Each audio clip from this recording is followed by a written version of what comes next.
Praise the lord అందరికీ దేవుని వాక్యము.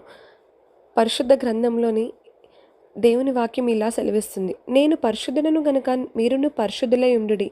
నన్ను ఆరాధించేవారు ఆత్మతోనూ సత్యముతోనూ పూర్ణ హృదయముతో ఆరాధింపవలను అని దేవుని వాక్యం సెలవిస్తుంది కదా. అనగా మనము పరిశుద్ధ హృదయము గలవారమే దేవుని ఎదుట పూర్ణ ఆత్మతో, పూర్ణ బలముతో, పూర్ణ శక్తితో ఆయన్ని ఆరాధించాలని దేవుని ఎంతగానో ఆశపడుతున్నారు.